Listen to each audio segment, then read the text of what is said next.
Beautiful. Today on the Run the Riot podcast from California, we've got Sid I just asked you and I almost pronounced it wrong. Sid Garza-Hillman.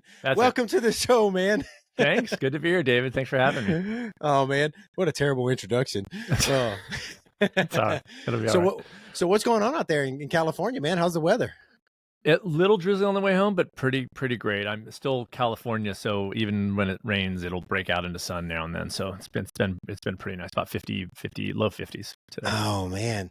Well, yeah. we're about to get our first Arctic blast here in Oklahoma, and so it's gonna be something pretty. You know, like this weekend's gonna be terrible to get out and run. I don't know. I know. I might jump on the treadmill. yeah. That's why they're there. I know. Yeah, exactly. Well, man, how long you been in California? Most of my life, 4 years of high school in Houston. Other than that, California, born and raised. Nice. Northern California area? No, mostly Southern, actually. I didn't move up here. Well, I mean, now I've been here a while, but 17 years ago, we moved, my wife and I, and we had our first child at the time, 19 months old, moved from Los Angeles up to here, kind of got out of that whole craziness. And we've been here ever since. Nice. My son and daughter used to live near Oceanside and Vista in that area down there. Yep. Yeah, and, now they're she's up near Sacramento. My son moved to Hawaii. So wow. Okay. Well, there you are. All over the place. Yeah. Yeah, man. Cool. Yeah, it's beautiful out there, man. Lots of good places to run. Lots of nice races. Tons. Yeah. Yeah. California is kind of it's the way because it's so vertical. It has everything. You know, it has elevation, and snow, and ocean, and desert, and just like literally whatever kind of climate you want, California's got it. So, as far as runners go, it's probably a pretty paradise place. Yeah. So you made comment before we started recording about my hat. I'm wearing my Lake Tahoe hat. How far are you from Tahoe? About 4 to 5 hours. Okay. Drive. All right. Yeah. A little further than I thought. Head due east. Yeah. Gotcha. California, it's big, man. I mean, it's like I said, it's 3.5 hours. We're 3.5 hours north of San Francisco. So people go, Northern California, San Francisco. I go, yeah, but then some. And then there's still another 6 hours to Oregon from where I am. So that's crazy. It's pretty big. Yeah. Yeah. Well, good deal, man. So you know, this is an ultra running podcast, and so you're a runner among other things. So we'll unpack who Sid is. But when did you start running? When were you an athlete in school or anything like that? And this is why the book is called Ultra Running for Normal People, because I was a very recreational, non-elite athlete. I played some tennis in high school, soccer when I was a kid, you know, like kind of just what kids do. And just a recreational runner, you know, after when I went to UCLA, and would sort of just run, you know, a couple miles here, 2-3 miles here.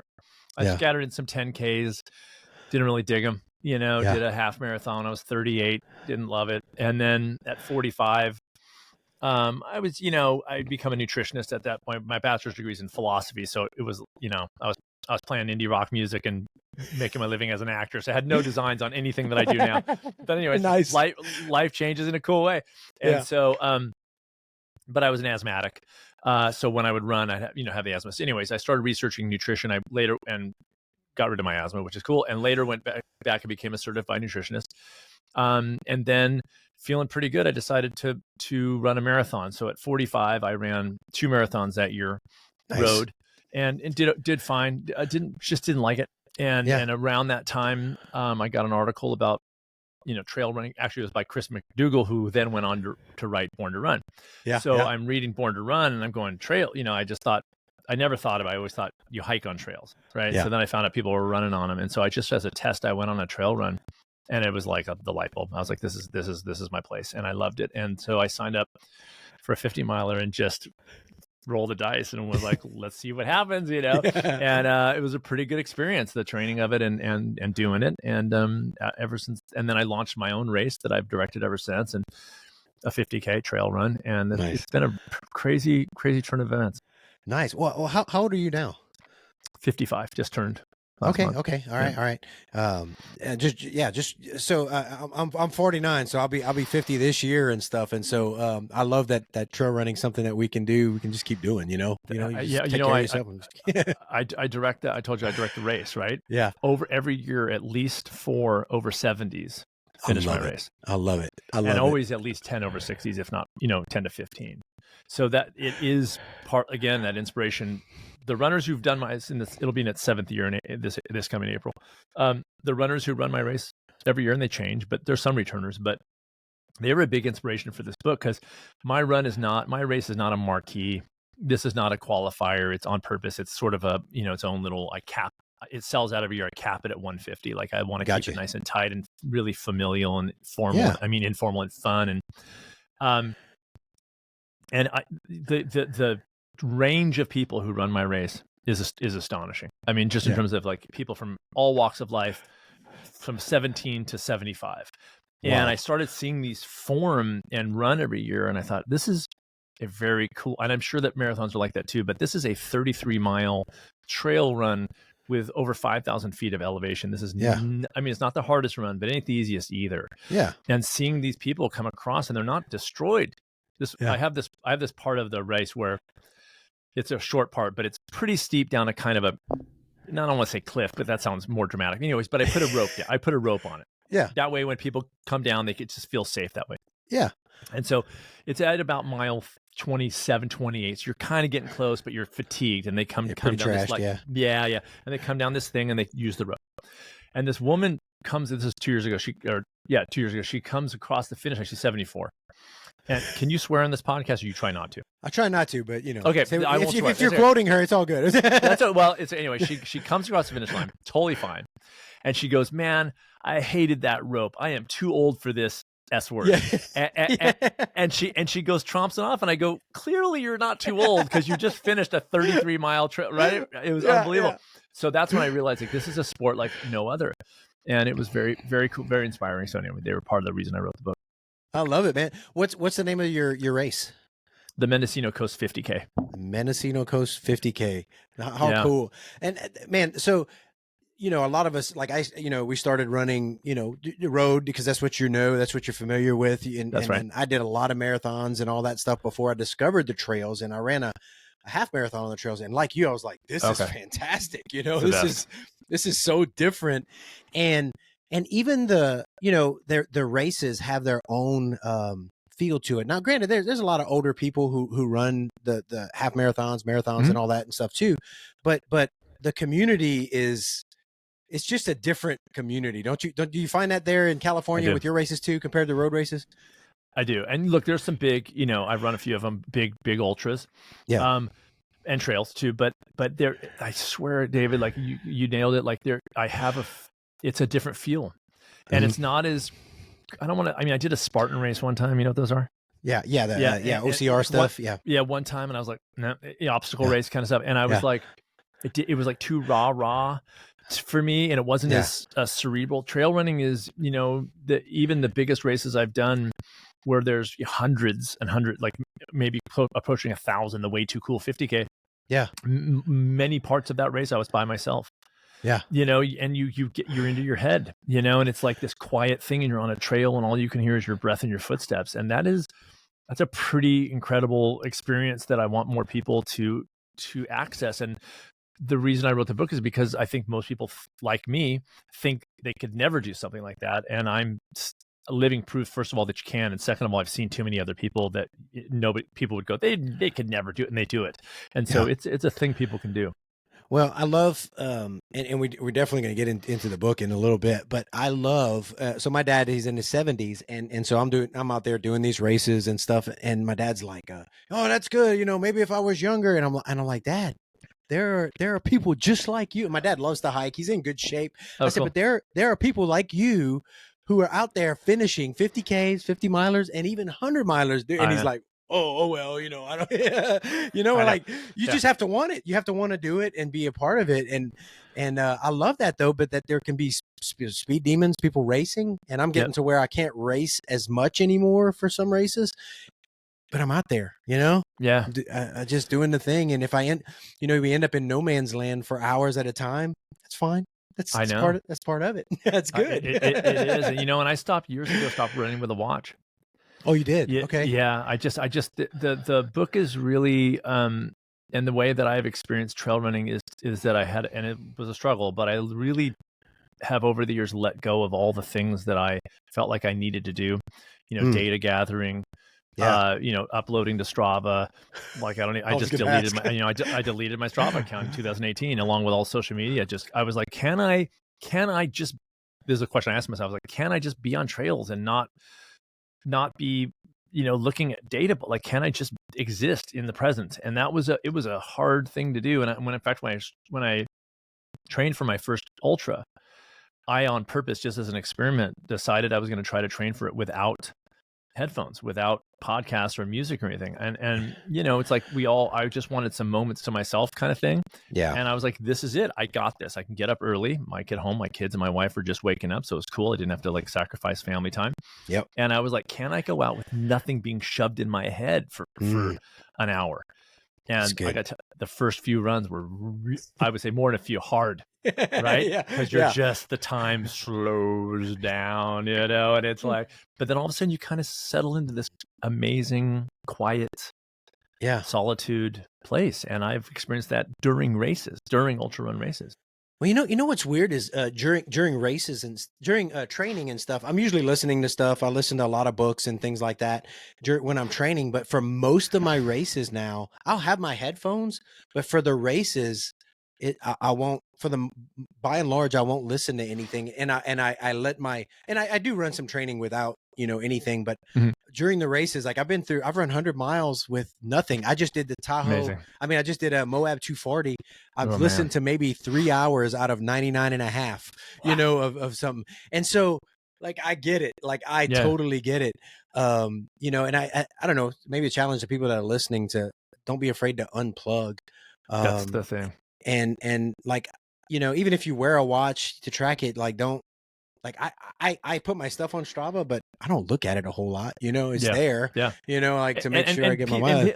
And to be clear, like people dig it. It's not like it was a personal thing for me. Yeah. Yeah. Because I was very much tied into, being out there and seeing something and going, oh, that would be a great Instagram post. And it was like, that was where my brain was. And I wanted to see, can I just look at something and go amazing and not even take a picture of it and move on? Yeah. And it was just a personal thing for me. I'm not knocking anybody who does all that kind of stuff. I will say it's not necessary. Yeah. I agree. That's what, as a running coach, I want to make sure people are understanding, because now I've been a running coach for a few years, that you don't have to do that. You can data gather, and I am a nutritionist. You can do that with food too. Yeah. You certainly don't have to. And most people actually don't really want to, but they think they have to. So I'm sort of trying to get that out of there.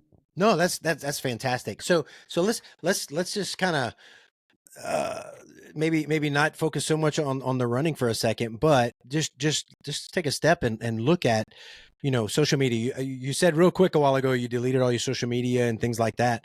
And, because it's easy to get caught up. I don't post that much anymore because of the same reason, like I want to be in the moment. I want to be enjoying it. I want to be, and that's like when I did Moab, I took some pictures and stuff like that, a few things, because I wanted to be able to share it. However, I was really cognizant of being in the moment and being present for everything. And people that listen to the podcast know that I wanted it to be about gratitude. And so I spent a lot of time with spending time being thankful for specific things and people every 10 miles. And so, amazing. And so, but I think I think we can live life too much, not just running, life too much, worried about the next post, what other people were doing, and focused on it. And there's sometimes where I feel like, I wonder if I should just disable it for a while or do away from it. It's hard because I keep up with people, but man, how long have you been disconnected from social media? And because I went looking for you, like before, I did a search for you on Facebook and Instagram. I was like, he's not there. Not there. Yeah. It's, I gotta tell you, like, I swear to you, this is an absolutely true story. But in 2018, I was, doing the kind of thing. And I wasn't posting, I would say, that much. I had an assistant who would, post some things for me or whatever. But it just got to the point where it was like the filter through everything I saw. I was like, oh, that would be a good post. Oh, I should put in it. And also there was that like, oh, I should probably post on Facebook. I should probably tweet something. Yeah, pressure. And exactly. And so purely as an experiment, I thought, well, I'll just stop for a while, and with full intention to just that I would get back on. That was 2018, and I never came back. And so, and again, like I'm not anti-social media. I've never told a client to quit. I will say that when you can sort of ground yourself in the life you want to live, most people wouldn't spend probably as much time as they do. And it's got those addictive like actually crap. The algorithms and the post titles are manipulated so that it draws people in. So if you can sort of find a ground so that you can, it's funny, I liken it to junk food. It's like I eat junk food. Good. I just don't do it all the time. So it's sort of like for fun, get in there, keep in touch. My wife's on it, keeps in touch. She has a private account, keeps in touch with family. I think it's amazing how cool that is. But for me, it was a constant presence of pressure that I didn't like. I didn't like the quality of life. So this is absolutely true. I deleted Twitter first. And then a few months later in December, I decided, okay, let me sweep this whole thing and see what's like. LinkedIn, gone. Strava, gone. Facebook, gone. Instagram, gone. All in one fell swoop. And when I deleted Facebook, is this on, will people see this on video also? This interview? I might post it. It doesn't matter. Anyway, whatever. But so describe it. When I went to delete Facebook, my hand was doing this. It was trembling. Are you serious? Yeah, like absolutely true. Like I was going to the delete button and it was trembling. And I thought, this is probably a good thing that I'm separating for a while. I have a problem. It was like, and I was like, whoa, because it's just you just all the gone. I mean, I deleted. Instagram is gone. It didn't archive my phone. All those posts I did are literally gone. Yeah. And so it's a very weird. Anyways, long story short, I get off it, thinking I'll get back on. Meanwhile, I start writing songs again. I hadn't written songs in 12, 15 years. I start journaling. I'm like writing stuff. It was like all this stuff that was plugged up started to come out, and that's when I just never went back. That's and so you had to feel strong about it because now I saw you've got some podcasts, you got a podcast. Mm-hmm. You also have written more than the book that we're going to talk about today. That's my fourth. Yeah. Yeah. And so, and you're coaching. And so you're doing all this without what a lot of people like myself, I coach also, and I use social media to help promote those things. And so you feel pretty strongly about it if you haven't jumped in.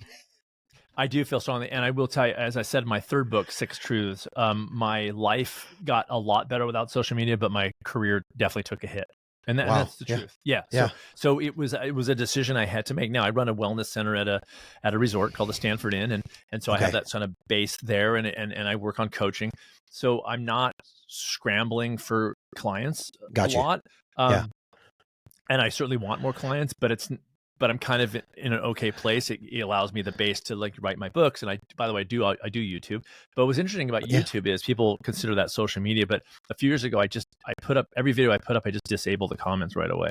Yeah, there you go. So I just put the video up and I'm like, watch it, don't watch it, hate me, like me. I don't want to hear about it. Go live your life and never come again, or follow me and learn something, and then we're good. You know what I mean? Yeah. And so this kind of comment culture of I have something to say and everybody needs to listen to me is just sort of like, go do your thing, it's okay. I don't need to, it's fine, and if you don't like what I do and you don't think I'm good at it, there's a billion other people to follow. Go follow them, It's pretty good. I posted something recently, like, kind of for the business thing, like offer something up on Reddit, and some people just like got stupid, like really people on there can get ugly, man. And they just started and I was like, oh my gosh, what is this? And like, I don't need this kind of negativity in my life. And so I deleted the post, David, that's exactly like that feeling was what I just was like, I didn't need it, and by the way, ever since then, I don't read reviews of my books. Wow. It's like if I wanted somebody's opinion, my wife or somebody who was proofreading, like, give it to me.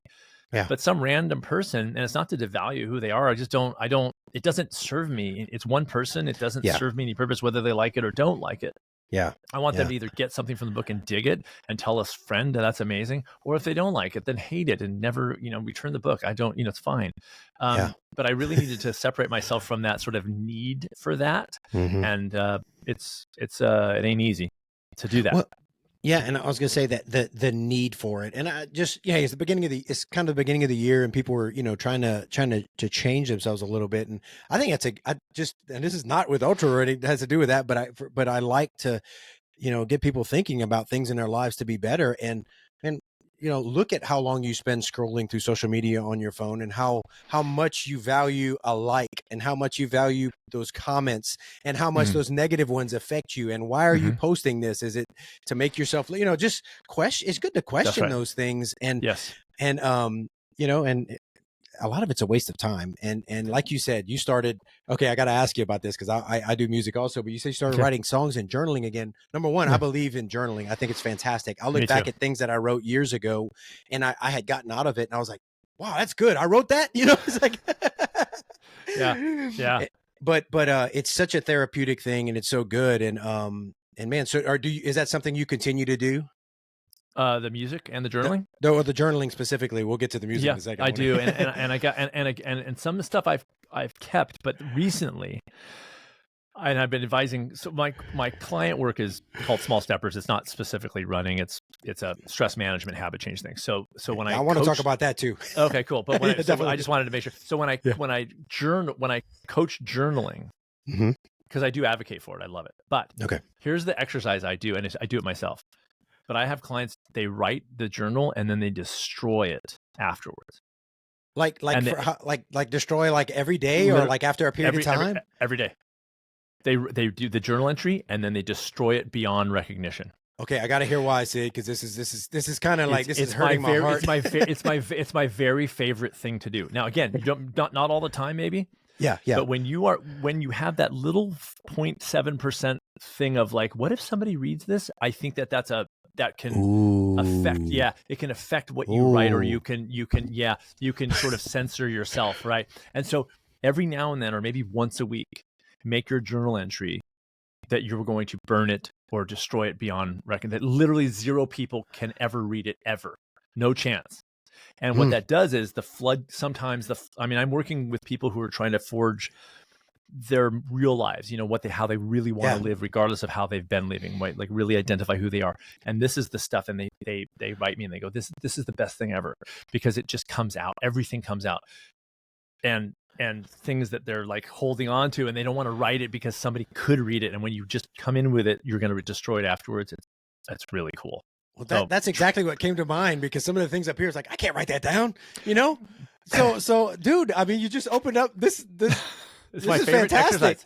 It's my very favorite exercise these days. By these days, I mean for the last, I would say 5-6 years, where and with clients, I'm like, listen, I'm all for journaling. Me too. I have a journal, but sometimes dip in there and spend your time journaling 30, whatever time you want, and then just literally burn it.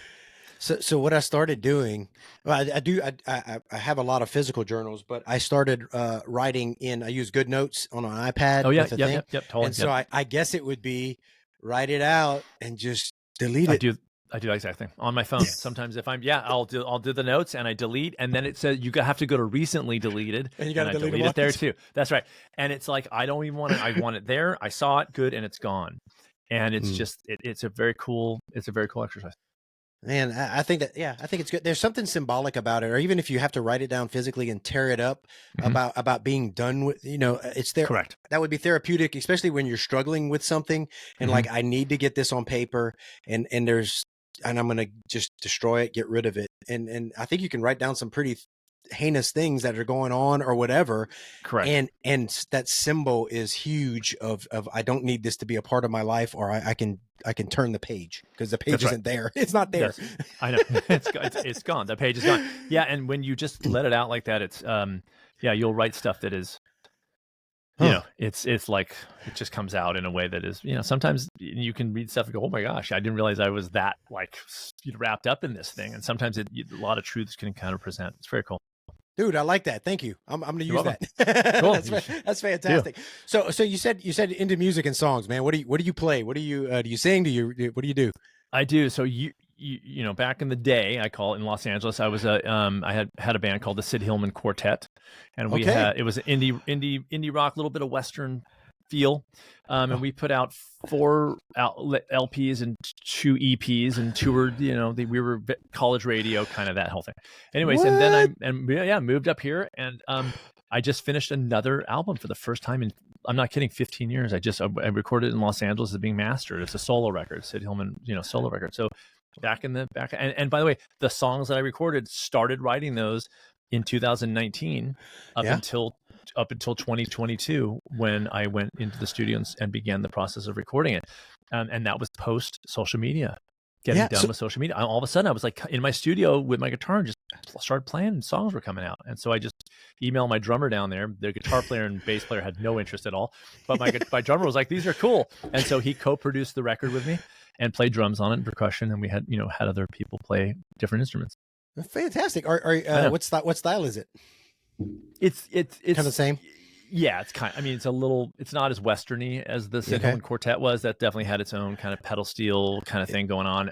But this is a little more straight ahead. But very cool. And it was like different songs, a different style. In a really so cool way. is the new ones out? Where can I find it? It's being mastered right now. Okay. So it's being which I mean, and then coincidentally or not, the publisher who put out my third book is called Rare Bird Lit. They're out of LA. He co-owns a recording studio, so that's the studio I recorded in. But he also has a little indie record label, so he wants to put the album out. So nice. So hopefully it'll be out in 2024 at some point. Nice. On vinyl. That's so Spotify.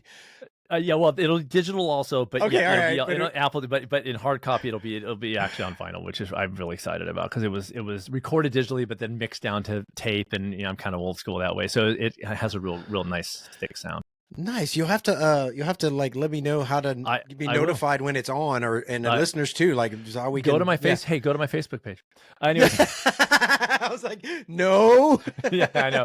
And there is the drawback. There is the drawback. Yeah. So we have to just go to your website. Is your name? Yeah, and I have a mailing list, and I have a mailing list and things like that. Yeah. Okay, cool. I'm gonna sign up for your mailing list. Anybody? Cool. I'll put the website in the notes, and you can sign up for the mailing list if you're interested. No, I love music. I played guitar. I played in a band. Cool. What do you? Played Christian rock band and lead singer. For a long time ago, and now still playing or what?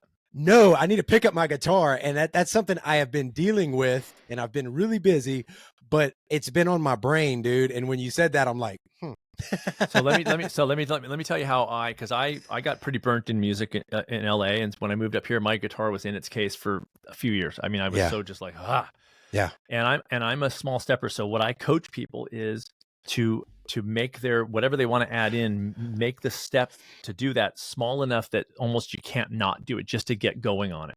Yeah. So as a context, when I was in LA, I was making my living as an actor, so I was playing music all the time. So I had tons of time, and I was, we were rehearsing 3 days a week, and I was writing during the day and I had a studio. And so then I move up here where I live, and I don't touch my guitar. Then I go, okay, I'm going to start playing again, and don't play at all. So my first step, and this is how weird this is, but it worked, was just to put my hands on my guitar once a week, not even to play.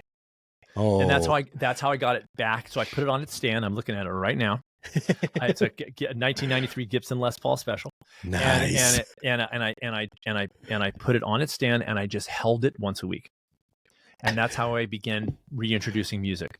And and then eventually I was holding it, and I'd strum a little bit, and then I started plugging it into my amp, and it just evolved because I wasn't in a rush. Yeah. And I started getting back in. And that's you. So we sort of get locked into these like, well, I used to play all the time, so I've got to play that amount. It's like, no, I have 3 kids now, and I have a different job, So it was like, what can I do once a week? Yeah. So there's my advice to you: get that guitar on a stand, so you're looking at it, and just hold it. Nice. Yeah, because it's in the case. I had it where I was trying to keep it out, but it's in the closet now, and I'm like, I don't like that. Once it's in the closet, every time you think about it, and then you get distracted by the time you get there. We have too much stuff going on. Yeah. Well, that's a good segue to your small steps. You teach small steps. You coach people. Did you have a book regarding that too, or our podcast you had? I did. I had a book. My first book's called Approaching the Natural: A Health Manifesto, and that was my kind of overall philosophy. And it was with small steps. And I had a podcast for 222 episodes called the Approaching the Natural podcast. It's all still up. Okay. And kind of ran that. After 222, I was like, we're good. Randomly, I was like, I think I'm done. Yeah. And then I launched my current one, What Sid Thinks, about 8 months after that. And that's what and I'm up to like 183 on that one. And so I'm already, well into that, entrenched in that one. And this is small steps. I have a specific approach to stress management and habit change. And then if people want to, they can apply it to how they eat, how they move, how they relate, how they whatever, and kind of apply that kind of philosophy to it. Nice. And it sounds like a lot of things I've read. You know, I've read Tiny Habits, recently Atomic Habits, which is fantastic. I try to read that multiple times, and about, you know, when you said that, I was like, why? You know, some of the things you just don't. It doesn't connect. Like, to put it into practice. You know, like the things that I know. Like, why don't I just do that? Like, make it a habit. You know, just start tiny, start small. Once a week, I'll grab my guitar. You know, That's and then build on it, you know? And so, duh. Yeah. You know? Well, duh, but harder than you think, you know? Yeah. And it's like the journaling, perfect example. I used to journal 30 minutes a day when I was in Los Angeles, had no children. I was a full-time, you know, musician and actor. So I journal 30 minutes a day. Then I move up here, and a couple of years later I go, I'm going to journal again. So I think, I used to journal 30 minutes a day. I'll just do that, and didn't journal at all. So the work I do is pretty nuanced. And what it is helping people define their ideals, how they really want to live, how they could see if they were living their perfect life, what would it look like? And then using my small steps approach to put those into play. And the battle with clients, in a good way, but the battle with clients is getting them to do the steps small enough where they just can't not do it. And that is literally, so some of the Atomic Habit stuff, it's all based on the same science of habit change and things like that.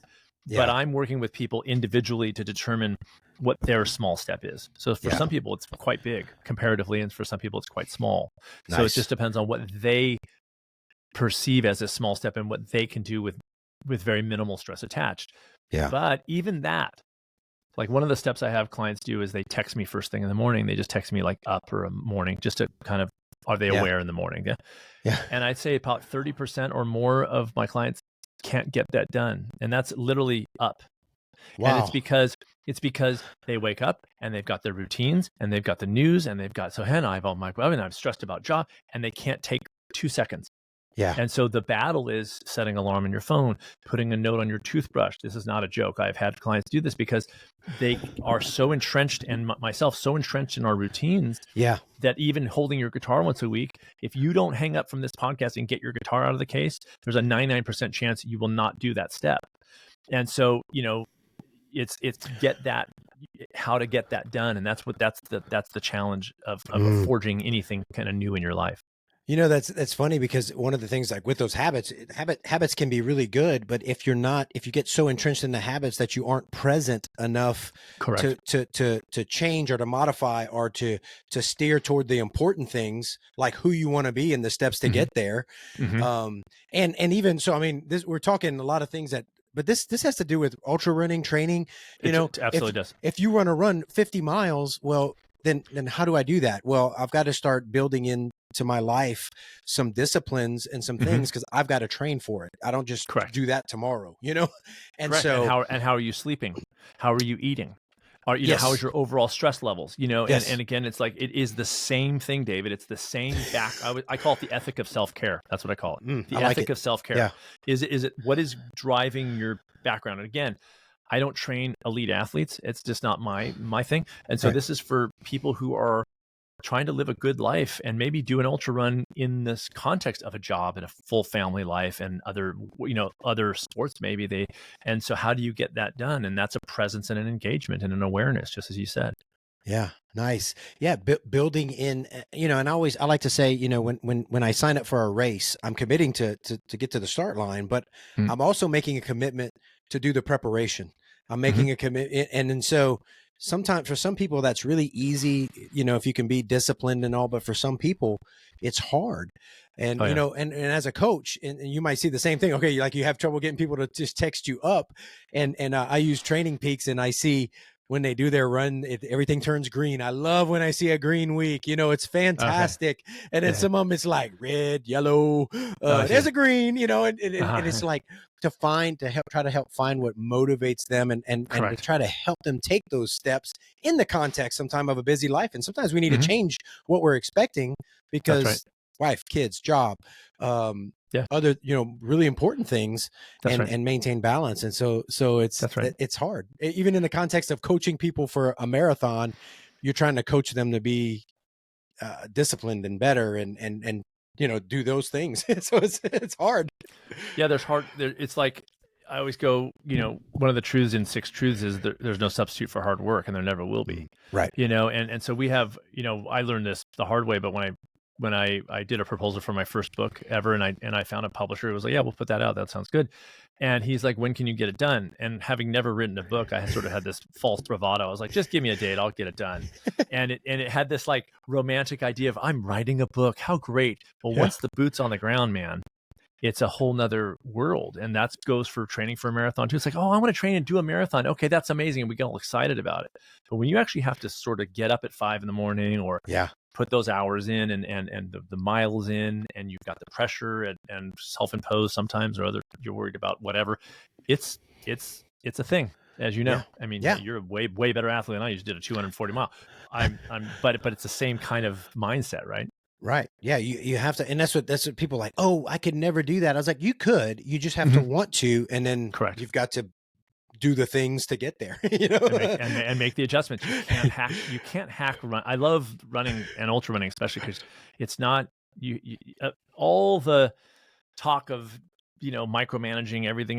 The fact is, you got to get your feet on the ground, and you just have to put the miles in, and I think people put maybe sometimes too many miles, and they overtrain is a thing, I think, for at least the people that I'm working with who are, again, normal, like not elite athletes. But you got to do it. Yeah. You can't not do it. You got to figure out how to put the work in, and whether it's getting up and balance it. And I'm real, I'm a family man. I have wife, kid, and all this stuff. And I got to get up early. I'm up at 4 o'clock in the mornings to get stuff done. And that's what I have to do. And for me, the sacrifice is worth it, because I want to get to that starting line and then get to the finish line. So that's right. That's right. And so you make those. Make those sacrifices. So, so your book, let's talk about the book, man. Cool. What's the name of it? And you kind of already shared a little bit, but how was it born? It's called Ultra Running for Normal People: Life Lessons Learned on and Off the Trail. Nice. And it basically came from my own experience discovering trail running, and kind of going like, I didn't even know people did that. And once I did it, like I said, it was just like, I'm home. Yeah. But when I realized that the sport is I think we all people who haven't done it have a perception that it's for other people, and for people who are, in the book, I'm like, glutton for punishment, type A, real rah. And it just was not, it's not who I am, first of all. And second of all, it wasn't my experience with even professional ultra runners I meet. They're pretty mellow people. It's a very cool subculture. It is. In the book, I liken it to like indie rock. I really do. It's like under the radar still, and maybe I know there's some corporate, Hoka has a team and Nike has a team, but I think for most runners, it's pretty under the radar kind of thing. A lot of people I meet still every day that go, what's an ultra marathon? They just don't even know, And so I think it's kind of cool. I hope it never loses that, because I really like that part. I like that it's sort of under the radar. Yeah. And anyway, so my experience with it and getting out there and all the things I learned, how to disconnect, how to reconnect in a way to nature, to other people. I love the aspect of ultra running. Trail running is one thing, and it's amazing no matter what distance. But when you start putting in the distance, like ultra distances, how broken down we are in a great way. How all of a sudden people who on paper or on social media would be enemies are not enemies at all, and how much we have in common. Yeah. When we get rid of all the crap, and we're then now two human beings in a struggle together.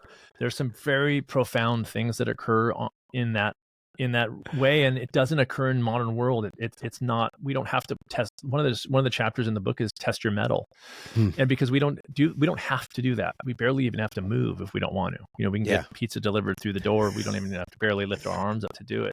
Yeah. So these are about intentional forays into struggle. Putting ourselves into this to see what we're made of, and to realize how much more we're made of than we think we are made of, and that maybe the news is telling us we're made of, or whatever that is. Putting ourselves out there like that and seeing how that unfolds, it's been a very, very cool thing. So the lessons, each chapter is a lesson. It's like to move through fear, to slow down, to be versatile, to realize we're all in this together, to test your mettle. Things that I learned being on trails and directing that race that I directed, seeing all these kinds of themes that present. That's fantastic. I mean, everything you said there, that's why we do what we do, you know. Mhm. When you come, there's something about coming to the end of yourself, you know. I use the analogy, when to find out what's in a sponge, you squeeze it. And man, I have found out so many things about myself on the trail running, Mhm. where my everything's just scrubbed raw, because Mhm. I'm at the end of myself, and I That's right. find out, I see what's there, you know. I And love that way. I've never heard that phrase that way. I love it. oh, and Yeah, that's, like being at the end of yourself. yeah, and seeing what's there and how I respond. And then, you know, I always joke around, you know, because my wife will be crewing me or something, and you know, how I treat her in that moment says a lot. You know, if I'm, Mhm. you know, I don't want to be snappy, I don't want to be ugly, and Mhm. if that decides to come out, then I need to deal with that. I don't want to be that man. So That's not who I am at my that's core, you great. know. Great. And so that just that happens. And what you said, because this is fantastic, about where two people are struggling together and running, you make such fantastic friendships with people Mhm. that you might disagree with politically, Yeah, yeah, yeah. religiously, all the Yeah, and things. none of that matters. It doesn't matter. You are struggling on the trail, and you're in it together, and you're going to help each other get through it no matter what. I That's love right. that, man. That's so That's right. awesome. Yeah, it's amazing. You know how many people come across my finish line crying, Yeah, and not out of pain, but yeah, out of yeah, emotional release, and like everything wrapped up in that, in the struggle of it, and the fear that they're not going to finish, and also just the pain that they've gone through, and then with people that they went mm, through it with. And I don't know if there's another sport like it. The Spartan race I did was certainly not like that at all. And even the yeah, road marathon, I only done two, so I can't really speak to a bunch of different races. But the ones I yeah, ran were seas of people. yeah, You know, and you chat, and it's fun. But yeah, there's something about the trail, man, when you are, sometimes you're talking to people, but sometimes it's just silent. yeah, You yeah. know, and it's like, man, it is so cool. What I like about ultra running, trail ultra running, is there's a, you come up on somebody and you're like, you know, you're deep in it. You're both suffering. You're breathing hard. You might not be running quite straight, and you're always like, you know, how you doing? You know, you Uh-huh. doing all right? You need anything? And I've been at races where, you know, people have checked on me when I was having a rough time, or where I've stopped and helped somebody else and get, you know, That's right. and it's more than the time. It's more than like, yes, I'm doing this myself, but we're all doing this together too. And it's a great Yeah. ethos, man. It's It's good. it's amazing. I just did a race in October of last year. So 3 months ago, whatever. The Lake Sonoma 55K, and they were, a buddy of mine directs it, so he invited me to come in. I was kind of undertrained, but anyways, it Yeah. was a long day. But Yeah. there was also running the 100K at the same time, so I was struggling. It was a rough day. So I'm not a fast runner, period. But this one is 55K, 10 hours and 40 minutes it took me, Yeah. and it Okay. was just Yeah. it was just nonstop hills. Like Yeah. there was never flat. So I was really, and I made a miscalculation on an AC. It doesn't matter, but I was very. It was a rough day. Yeah. So Yeah. so I'm kind of struggling, and I'm getting through it, but I'm kind of struggling. And all of a sudden, these 100K runners, because they started an hour earlier, and these are the people in like the lead of the 100K. These are Yeah. the Yeah. fastest run. I would say 5 to 10 stopped to check on me. That's all. They're like, do you need? You're like, do you need any food? I've got some snacks in my thing. This one woman, she's like, dude, you look like you're crashing. What can I do? What do you need? And I'm That's like, awesome. finish your race. You're like a contender. Don't worry about me. But it was, how cool is that? Yeah. I'm Yeah. sorry. It's like, it's an amazing thing. And I was like, no, thank you so much. It was just this great thing. And I'm Yeah. like, I don't know any other sport like it. It's just this cool community right now. We've got to keep that, man. That people are more important than how fast we finish. You know, Yeah. that, you know, and that's fantastic. You know, top people are, they're like, all right, does this guy need anything? Because Yeah. he's more. She's like, I have snacks. Do you need something? This human is more important than, you know, what I'm doing right Correct. now. That's Correct. I- Because it is. yeah. You know, and that's the thing we forget, because I don't know, I think there's Yeah. more, you know, the whole truth, you know, which is that negative headlines grab more people than positive. And I think for Yeah. whatever our psychology is, Yeah. it's Hate just that. not the truth. Yeah. You know, and it's like, why don't we, you know, when we focus on the positive stuff and helping each other and being there for each other, everybody feels better doing that somehow. But when then we're drawn to the kind of vitriol, it doesn't need to be there. Well, you know, you read Born to Run, you know, Mhm. when you started running, and or you'd read it before, and then you look at people, because one of the big things in Born to Run, one of the things he talks about is the tribe when they were running, that they were smiling, they were happy, they were a joyous people. And I That's look right. at people like Courtney DeWalter, who, she's suffering and I hurting know. like crazy, but she just puts a smile on her face and tells a stupid joke. And, and, I know. and she is such a joy to be around. And I love that. And that's why, like, I coach my runners, like, to gratitude, man, like put that in you. Even if you don't feel like it, thank your aid station people, thank people, Tell me that doesn't feel good. Oh yeah. And that helps you. It helps not, do it because it's the right thing to do, but then it helps you too, You're darn right. Now, I just talked about Courtney DeWalter. In fact, I quote her in my book. Okay, you do. Because I start each chapter with a quote, and one of the quotes was, I'm going to paraphrase, sorry, but she's like, I heard her on an interview, and she's like, she doesn't have a coach, and she doesn't really follow a training plan. She just said, I go where my legs take me that day. Huh. And it's like, she's one of the best runners in the history of the world. I mean, she's killing it. Yeah. And she goes out and sometimes she runs hard if she's feeling good, and sometimes she doesn't run at all, and sometimes she runs real easy. And she lets her connection to herself dictate what that is on that day. I love that. So freeing.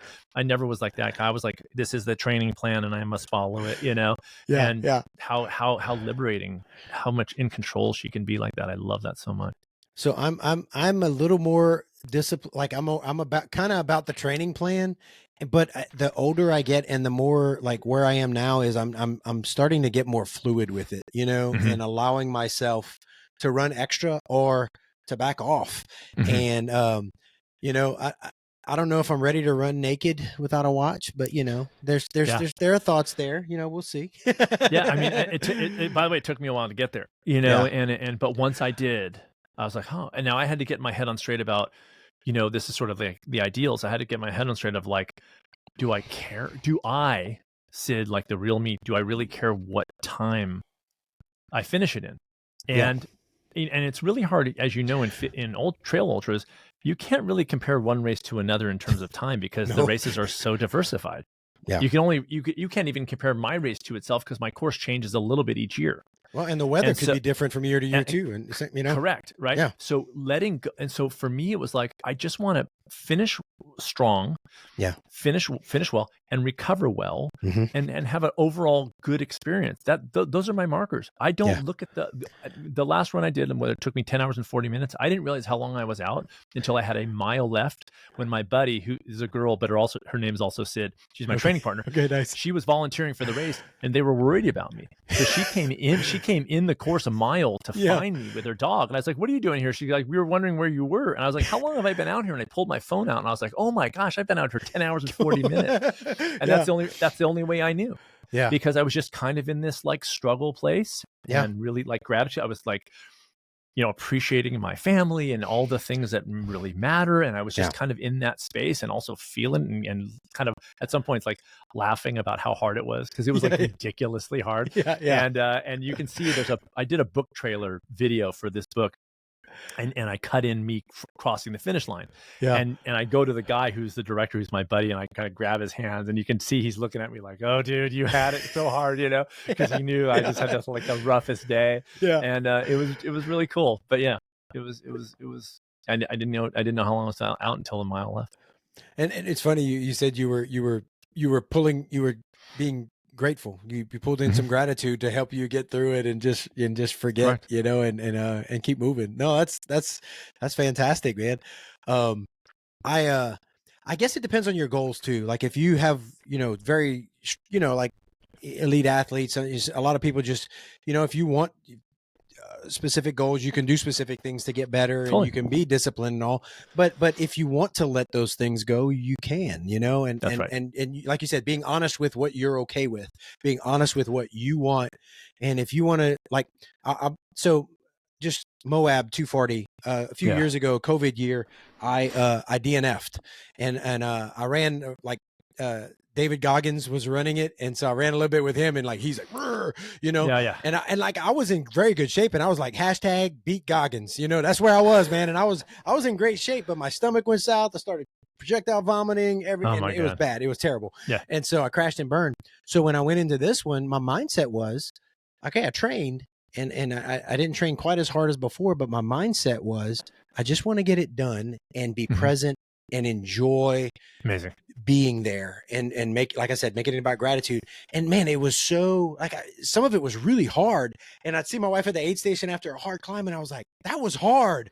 I got another hard one to go. So I'm going to, but I was smiling. I was like, it just was what it was. And that was part of the experience. And I'm going to eat a burger now. Then I'm going to go do it again. It's like, that's right. And I think, David, that's what, like when I got there, I was, in my late 40s, like you are. And when I got there, I stayed there. I realized like, I didn't, that's what I wanted. I wanted the experience of it, and it tied into the social media thing, and it tied into just in general, my goals and how I really see myself and trying to get more of that out in the world, with the work I do on myself. And I just kind of live there, and I cannot stress enough. It's not a knock to people who are trying to get the pace or the win. That's amazing too. It's just not, because for me, I have other things. Like I want to write more books. I want to do more music. Like I love ultra running because it's sort of that core thing for me, but there's too many other things that I'm trying to do that I don't want to put in so much more time to ultra running. So I don't want to do the things that would be necessary to do to be in the top 10 of my age group. I have no interest in that, because there's other things going, not knocking it at all, just not for me and not for the people that I coach, for instance, that's kind of who I attract in that world, Yeah. Well, and so people listening, like, it's okay to just want to get out there and get it done. It's okay to just be out there and experience it with everybody else and be a part. You are a part of it. You're on the trail. You're a part of it. It doesn't matter if you finished first, 10th, 110th, 1,000, whatever, like, it's okay. If you're just be, if just be okay with that. And because like you said, we've got all these other things in our lives, and we've got to maintain a healthy balance. And, that's right. I don't know about you, but I've been quite some time in my life where I've had to right the ship, because we can get, like when I first started running, I was like, you're right in the ship. This is course correction. Yeah. And I think the fundamental, I don't want to say flaw, but I think part of it is that people who have these lives that are multifaceted, they have different things going on, they assume ultra running cannot be part of that, because maybe it's called ultra running, like they look at this gargantuan, oh, that can't fit. And, whether my book is, I think I did a good job. People may disagree with me, but I think I did a good job of saying, no, it can fit, because it has for me. I've done all these things that I do. I direct a race, and I coach, small steppers, and I run a wellness center at a resort, but I also ultra run. And it can fit in a life like that in a very cool way, or for me anyways, to let go of the goals other than experiencing it and having a good day and having a fun day and getting out on trails and being part of nature and all those things that I found from that experience, and really being attached to those things and letting those things guide me. Right on. I love that. And I find myself more and more in that place too. And so I love that you're speaking to me. And I think you're speaking to a lot of people here, because, I run, I coach, I have a full-time job, I have a podcast, I teach a class on the side, I have all these things, and I'm always doing something. And so, and I've got a family that's number one, and so, sometimes if it doesn't all get done, then it's okay. That's right. I can still get out there and do, it might not be what I could do 5 years ago when I could train more, but it's good. Yeah, exactly. Because as long as you're cognizant of all the other things that you're doing, it's not a fail, it's a success. You're doing the things that are important to you, and that's successful. That means doing a little less of this thing over here so that you can do all these things over here. And I think that's a really successful way to live in general. Yeah. Unless you were like, no, I really need the win. Okay, fine. That's fine too. But then you'll make those other adjustments to that end, and that's fine. Right. It's being, like you said, being honest with yourself with what your goal is, and then making those decisions, corrections, allotting the time and focus to do that. And dude, you remind me of me, because of, like, you got the music, you got all these things going on. I didn't even know you did music. That's so cool. I hadn't written a book yet. Here, look but it's in the back of my head. What you got? Do you see that? Oh, long live the songwriter. Nice. My sister bought me that for my birthday. I turned 55 in December. Long live the songwriter. Is that great? That's so cool. What a cool way to express yourself. Like, hey, if you did listen to music while you were running, would you listen to your own? No. I would never listen to my own. I would never, ever listen to my own. But, that's funny. Yeah. Oh, that's awesome. Yeah.